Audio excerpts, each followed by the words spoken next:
We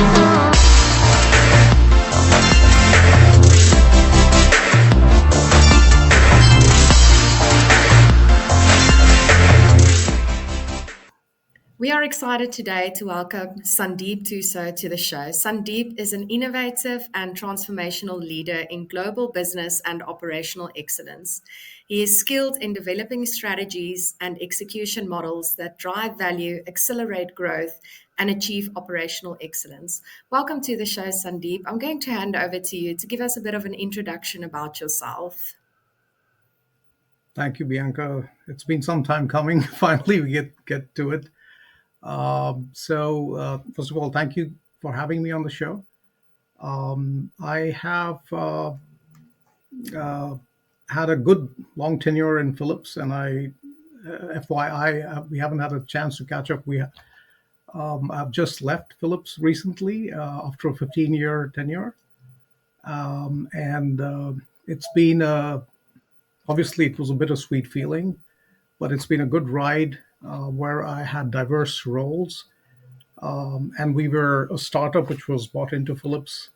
It was based on acquisition. And so I had obviously the startup intense experience, followed by what I would call a period in Philips where we were continued to be a startup based on the kind of arrangement we had, which was great. And then followed by a period of being in an incubator within Philips. And finally, since 2020, in my last role, I guess I was finally mainstreamed into Philips. So what it has given me is a kind of a very unique experience, I guess, where I've seen the startup environment, a growth environment, and I guess a mature business environment. And I think that was the last one I had. And a common theme, I guess, has been that I guess in any role that I had, by the very nature of the role, it was transformative to some degree or another before I actually got labeled with that role in my last one. But I had a long experience in these environments where you left with a significant change from the time you joined, and especially with the last role, I have over time developed a kind of my own thought process to transformation. I saw the good and bad side of it, but it's been great, and it's been all the diversity of roles and with every role growing and learning has brought me to where I am. And after leaving Philips was a confluence of factors that came together, but not the least of it is I'm at the threshold of starting something new, something fresh, and so I'm excited about that. That sounds extremely amazing, Sundeep. It sounds like such a journey throughout your career so far in the past decades. I would be quite interested to know, from the experience you have over the last few decades, you've worked with a range of organizations. What patterns have you observed when it comes to how companies are typically approaching transformation? And what do they get wrong? I know it's probably something people don't want to hear. What do they get wrong? But it's so important. So I would love if you can elaborate on that a bit. Yeah, I think the usual reasons why, first of all, there's been the talk about how many transformations fail. I think the figure is about 70% or thereabout, maybe even 80% is sometimes quoted. I don't think all those transformations fail completely. It's just that they fall short of expectations. They take longer. They consume more resources than had been imagined. But a lot of them could be failures as well. But it's how you define failure. But yeah, a whole lot of them don't meet expectation in the very least.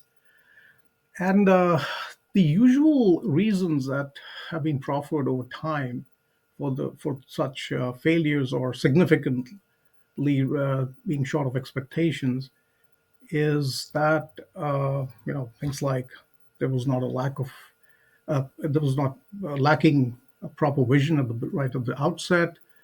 Communication is a big part of that. resistance to change is held out to be a very common element, and maybe the planning or whatever. There's a lot of reasons, and these are wherever you see these are you can see a common thread emerging from discussions, forums, talks about this on the topic. But what I am inclined to think is that the I, for me, the real foundational reason is that there is a fundamental lack of understanding what an organization really is. Uh, and by that, what I mean is that we tend to look at organizations as mechanistic, deterministic machines where there is a cause and effect. You can actually have a linear relationship between cause and effect. Much of our planning, even strategy, budgeting, technology, technology adoption, or a lot of what we do is based on that thinking. It's as we have a control over the output, and when you based on the input. So when you have that kind of thinking, then you expect certain outcomes based on the input, and that's what a mechanistic system does, or deterministic system does. And there is some part of an organization which does which is okay with that kind of thinking. But as organizations as a whole need to be seen as complex adaptive systems, as they're called. They act more like organisms rather than machines. And because of the varied nature of the complexity, and complexity just doesn't mean there are too many variables, because you can have a lot of variables, but they can still be a deterministic system, because it is more dependent on the interaction between those variables that causes a so-called complex system. And the very nature of a complex system is that there are, first of all, there are agents, or in an organization case, individuals and teams. That's one part of it. And they have certain degree of autonomy. And then there are interactions between, and these are heterogeneous agents, and then there's interaction between those agents, right? And then the third part, which is I guess the most critical part, which is to do with change and transformation, is that there is emergence, that things evolve over time, and you cannot always ordain those emergences, right? They just happen. You just got to create the right conditions for it. Now, when we approach transformations as like a project where we say, okay, here's the input, then we process, then we plan, and then we output it. So, and there has to be some element of that. But if you only see that and do not appreciate the complex nature of organizations, that's where we get wrong. I think that's where everything falls apart. And so, uh, and this is to me the basis of not only transformations, but generally running large organizations, particularly where we get it wrong. So that is my take on it. That sounds really interesting. Sandeep, you mentioned something about complex adaptive systems, organizations being complex adaptive systems. I would like to know if you can share with us your thought process around this, and why do you think organizations are complex adaptive systems, and how they can approach transformations. What is your thought on that? Yeah, I think the main element of complex adaptive systems is that you have. I mentioned emergence already. There is there's components of the system, but that's true for a mechanistic system as well. But then there's uh, interactions and evolution of each of those agents over time. So they respond to changes either within or to outside stimuli, market changes in organizations' cases, or people changes or technology changes and all that. So it is a constantly evolving system, right? On one hand, on the other, and a big part of that is that if you appreciate that this aspect, then you will also understand that whatever initiative you launch or whatever transformation you enable or aspire for has to consider that you can create or you can paint the goal like where you want to be, and you can create the right conditions and maybe the right training and the right mindset for the people. But then you got to have some element of standing back and letting things evolve.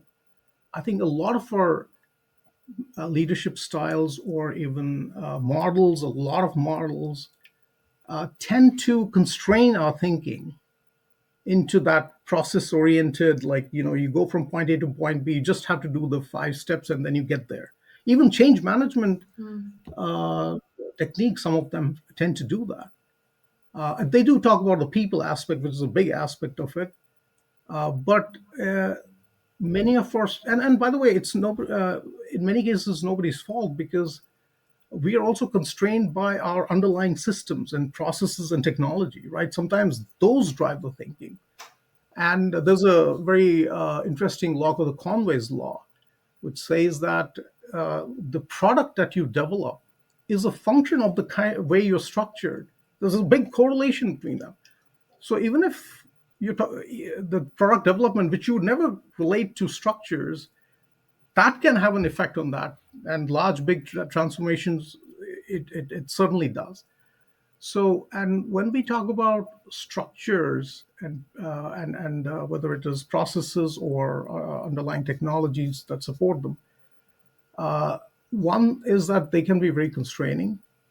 The other is that many of those process structures do not enable the kind of complex and critical thinking that and the evolutionary thinking that would take you to the desired goal. And it's not easy to do. I concede that, because one is the kind of the knowledge that we have gained, which pretty much a large part of that came from the industrial era, and a lot of it still, horror of horror, still we're maintaining, because it worked at the time, and now we continue to use it because we have expert in the field, and they're I like to say running amok still. But so there is that, the institutional knowledge, the experts that have gained their expertise in a certain era. So that's one part of it. But even if there's an appreciation of the the constant change and the need for adaptability and all of that, you're then constrained by the system. So there's then that, and then the overall organization. So it's hard to get everybody in that. So people have tried agile a lot, agile strategy and so on, agile marketing. So there have been attempts at it, and some companies have succeeded.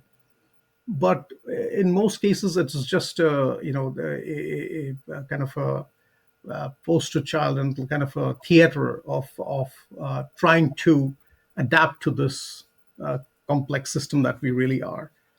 And so I think we are constrained by the systems, the mindsets, and a lot of other things. And and there then therefore we are unable to. And by the way, there's another part of it, that many of our management structures are command and control type, right? They may talk empowerment and whatever, decentralization, but ultimately control is a big part of it. We want to see where how everything is, and ordain even innovation or behaviors and culture, everything.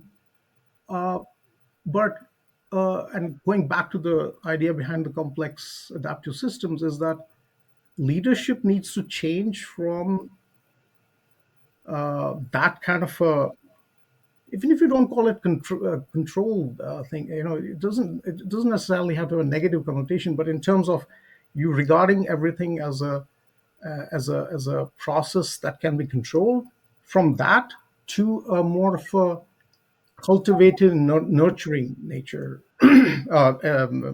approach. And what I think the best example of that is that when you are, it should be more like, not that so much that you're rewiring or designing a machine, rather than it should be more like you're tending to a garden. How do you tend to a garden, right? You create the right conditions, you put in the right ingredients, whether it's the soil, the moisture, the water, the sunlight, and everything. But then you stand back, right? And you let it grow. You don't like force Mm. the plant to grow. So, this kind of leadership, whether it is people or with transformations or change, has to be imbibed a lot more. And given the fact that we are in the middle of something of an AI revolution, this kind of thinking, if you don't espouse and internalize this soon enough, I think it's going to be an existential problem for me, or you're going to lose significantly in a competitive term, because organizations that are new and are able to adapt, and they will, based on AI, which enables this thought process and this kind of approach much easier than before, and therein lies the opportunity as well. So it has become much more important. I would argue it was important in the last 10, 20 years, but it has become critical in this time. I really loved your answer that you shared about the management styles as well. You know, we've seen it so many times. Organizations refer to themselves as a people first organization, but then you go back and you look at these management styles and the control and demand, and not realizing you're actually creating your own bottleneck, your own constraints through that. And like, I really like the example that you mentioned, leaving the plant to go, stepping back, let it grow. Really love that. Sandeep, this leads me to the next question. We are currently in an era where the world is obsessed with digital transformation and AI. If you open up LinkedIn, every second article, every second post is related to AI. It's just a hot topic at the moment and trending. Is it possible that the real differentiator is still people? Would you mind sharing your thought on that?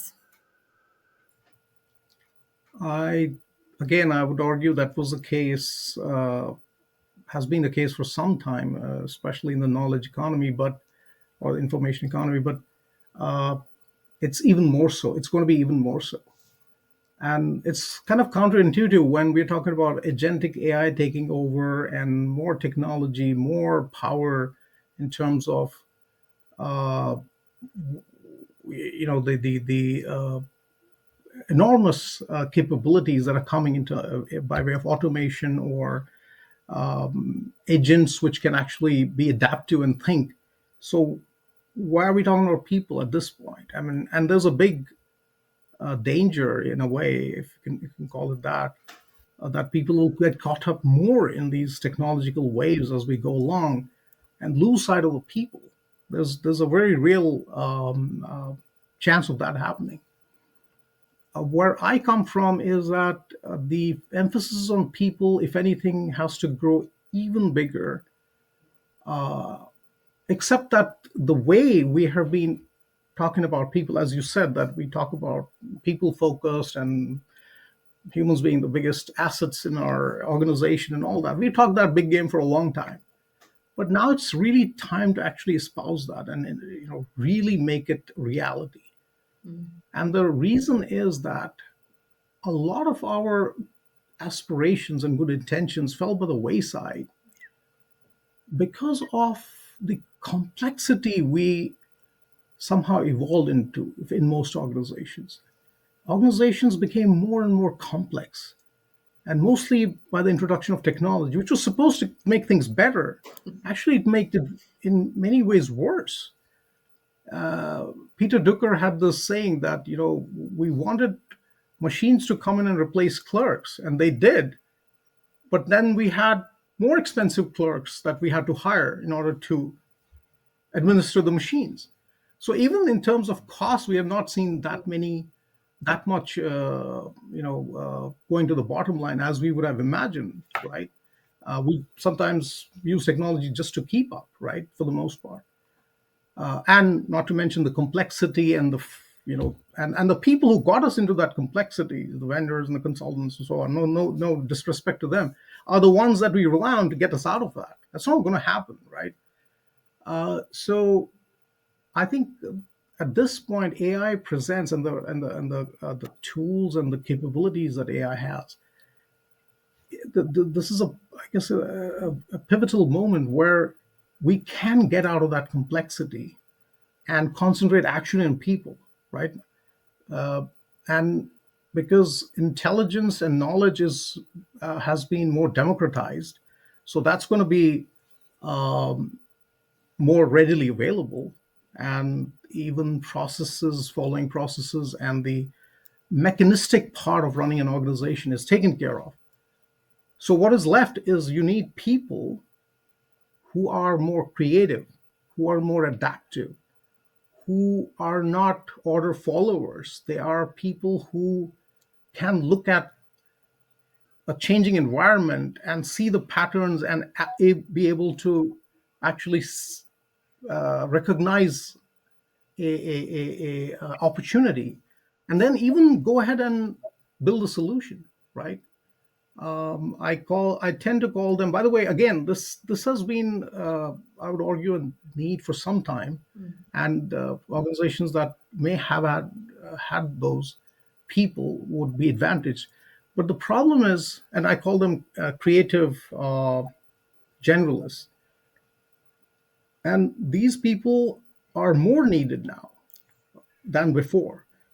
And these people are the people who are able to look at every problem, and appreciate the multifacetedness of the problem, and be able to stride across different silos that we have created for ourselves in organization, and be able to come up with solutions that synthesize different aspects of an organization. And that's where the really smart and impactful solutions come from. But these people are not going to, I mean, if we let that evolve over time, yes, they will eventually will evolve into them. But I think organizations that identify and cultivate such people intentionally are going to win. And so, to a long answer to your question, yes, people focus has got even more important. But if we do it in the conventional Yeah. way, the way we have been talking about, a few training, a few offsite events, and benefits, and lounges, and all those things, that's not real people focus. That's more like gimmickry. You really need to have the right skill set, the right training, the right mental models, the right approach and attitudes, and a level of creativity in these individuals. That's going to be pivotal across the organization. Sandeep, I'm curious to know from the answer that you just had and what you just mentioned, what does an organization look and feel like when it truly adapts to this kind of decentralized creativity and capability? Yeah, first of all, you got to have the top leadership that has the mindset to let it happen. So that's key. So you can, again, like I mentioned, agile before, or many other systems or philosophies that we have adopted only in name. But if you really internalize it, and you really implement it in the way it is meant to be, and again, approach either running the organization or change or transformation, whatever, in a manner of uh, nurturing and cultivation rather than by decree. Once you have that, and then you cultivate the right kind of people within your organization. So the proportion between the so-called creatives, or creative generalists that I said, and specialists and executors, is very skewed right now. We have more of the latter than the former. Well, we don't even know where to keep these so-called generalists. There's a sentiment out there. We need those. But because of the way we are set up as organizations, we don't know where to keep them. So that proportion has to change. So assuming all of that happens, the leadership mindset change, and you cultivate the right people with the right mindset and the tools and mental models, it's going to be a whole different organization. I mean, that's my personal mission. That that we can have, I guess, results and impact that your KPIs, your OKRs would not even imagine. Like we can have a exponential impact. And number two is that we can have innovation from all parts of the company, right?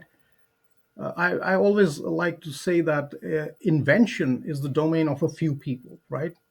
People who are R&D or engineers for the most part, who develop your product. But innovation can be done by everyone and should be done by everyone across the company. So that's the first part, that there will be people who will be innovating in all aspects of the company, all aspects of the operations, right? And they will be more creators rather than rule followers, right? They will be able to create with the new tools available. We talk about the citizen developer and all that. So that's the other part. And I think the big part of that is, by the way, it is that we talk about problem solving as an essential tool, and it is, by the way. But a bigger capability is recognizing which kind of problem to solve. For the most part, when we have anything that is where we find that we have failed in some addressing a problem or solving something, it is not that we have not. There's tons of ways to solve a Yeah. problem, and I cannot imagine you can get it wrong, even if it's a complex problem. But where we get it wrong is that we are not good at identifying which problem to Mm. solve and which problem to solve first, right? If you cultivate that people and have the right culture and the right that environment set up, you will have people who can identify them on their own in a decentralized way, and you only need to be an orchestrator of that environment and keep that nurturing environment. And of course you need some controls, depending, especially depending on the kind of industry you are in. So there will be those guardrails, but for the most part you create these people, manage those interactions, and then watch the magic happen. That standing back is the hardest thing for leadership. They need to know how to do that, and they need to know when to step in. Sometimes they might need to, but for the most part, step back. So, and that results in a cohesion in organizations, and the synapses of the organizations flowing between that that is unimaginable in that deterministic mindset or deterministic form of the organization.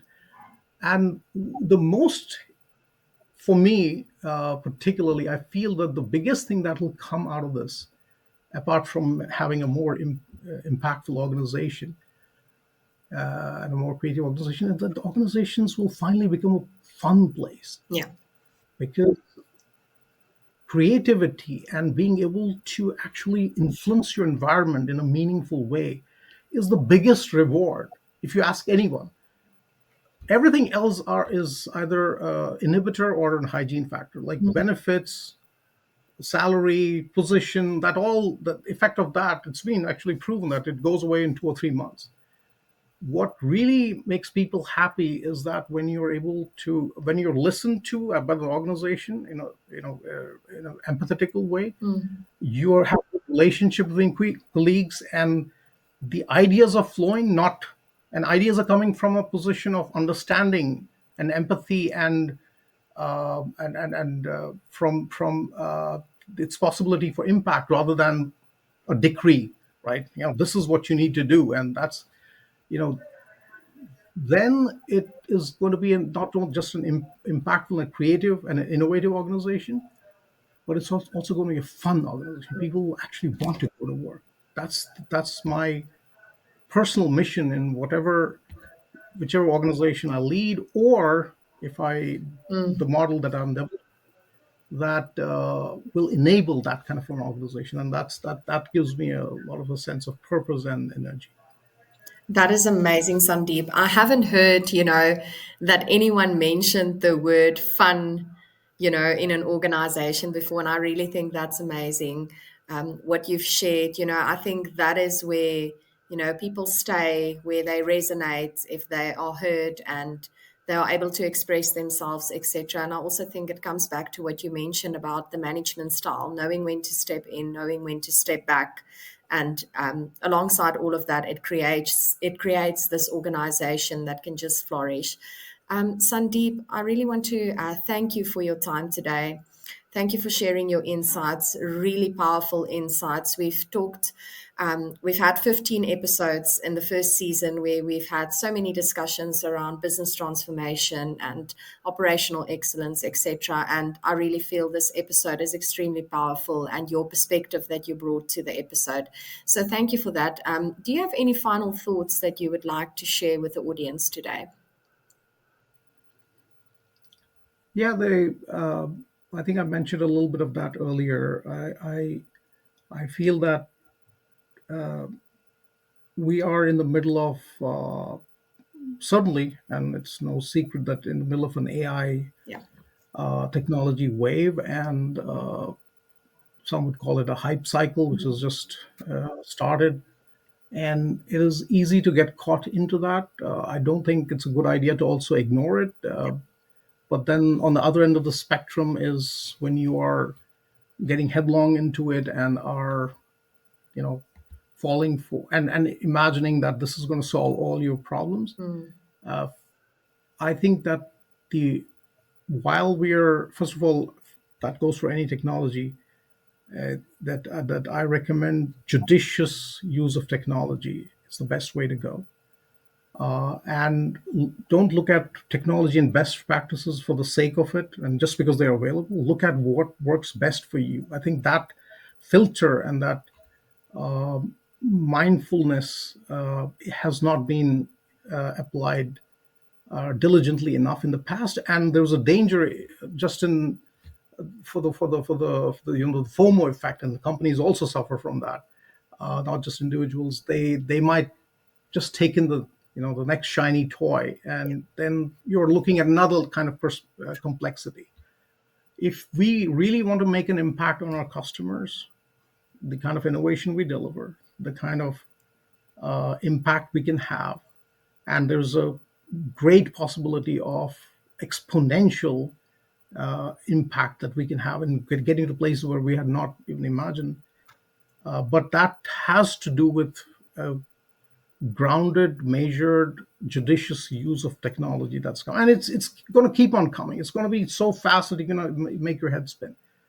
So that's one part of it, and the other is while you're at it, I think there has to be a slow, deliberate approach to this.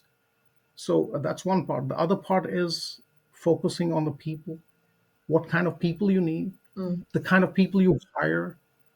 And it seems almost sacrilegious to say, but do you really need those Uber experts that we have sought in the past? You need some of them, but you might want to change and think about how to identify, nurture, cultivate, and grow these what I refer to as the smart generalists. What kind of tools do you want to make them available? What will the organization be like when you're not siloed in functional domains? And so I think if that if you get a good balance of the technology adoption, mindful technology adoption, and hiring and cultivating the right kind of people, that's where you will win the game, in my opinion. So that's going to be the biggest challenge, to keep the noise out and do and while you're adapting technology or changing your ways of working, staying true to your true mission. Look for new opportunities, but don't lose the foundational elements of your organization, because while all of that is happening on the surface, if you don't create this new foundation, then you might see a few wins, but somebody is going to leapfrog you because they don't have the baggage of your complexity and your old school organizational thinking and all of that. So we have to be much more aware of that. And that's my thought and advice for whoever would ask.